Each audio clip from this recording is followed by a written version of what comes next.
Il y a 3 conducteurs principaux. Le premier conducteur, ce sont vos parents. Un enfant aura toujours besoin d'un parent, d'un tuteur, pour l'orienter, pour lui servir de repère et pour le conduire. C'est les parents qui déterminent ce que vous devenez dans la société.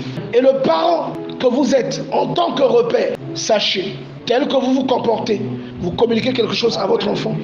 Vous rentrez souvent tard, vous êtes souvent dans les buvettes, il y a de fortes probabilités que votre enfant soit comme ça. Vous êtes quelqu'un de studieux, vous êtes quelqu'un de sérieux, il y a de fortes probabilités que votre enfant suive la même direction. Moi, j'ai été, je le dis souvent, très influencé par mon père. Mon père, quand il revenait du travail, après avoir mangé, il prenait sa Bible, il lisait jusqu'au mois à 17h. Il ne sortait pas. Et bizarrement, les enfants imitent ce qu'ils voient, plus que ce que vous leur dites. Quand je quittais le travail, je venais à la maison, je ne sors plus.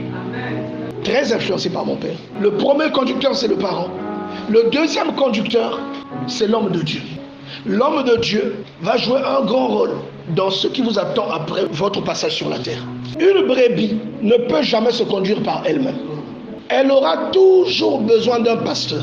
Le rôle de la conduite, c'est l'orientation. C'est de nous faire éviter les erreurs que nous ne voyons pas, mais que le conducteur voit. Une brebis qui s'écarte de la voie que le berger emprunte est une brebis qui s'égare. Une brebis qui s'égare n'a pas une longue vie. Elle va tomber sur un loup. Une brebis qui s'égare va mourir de faim. Elle ne saura pas où se trouve le pâturage. Une brebis qui s'égare ne saura jamais à quoi doit servir sa laine, à quoi doit servir son lait. Elle ira avec tout ce que Dieu lui a donné. Tout comme il y a certains ici, Dieu vous a donné de belles voix, mais vous avez peur de chanter. D'autres, Dieu vous a donné un don, vous avez peur de l'exprimer. Le jour où on va vous enterrer, votre cercueil va peser, parce que le don, il est toujours en vous. Vous ne le sortez pas. Cercueil kilo awa. Moi, j'avais dit à Dieu, le jour où je mourrai, mon cercueil sera léger. Parce que tout ce que tu as mis en moi, je vais sortir ça. Je ne fais que vomir tout ce que tu as déposé en moi. Le jour-là, je serai léger, même se demander, il y a quelqu'un dedans.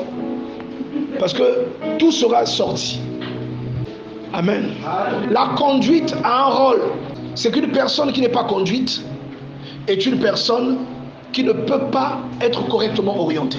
Qu'une personne qui n'est pas conduite est une personne qui ne peut pas être réellement productive. L'homme de Dieu va jouer un grand rôle dans ce qui vous attend après votre passage sur la terre.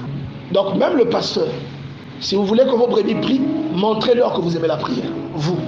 Si vous voulez que vos brebis soient libérales, soyez vous-même le premier libéral. C'est vous qui partagez le plus. Vos brebis seront libérales. Si vous voulez que vos brebis jeûnez, elles vous rejoindront.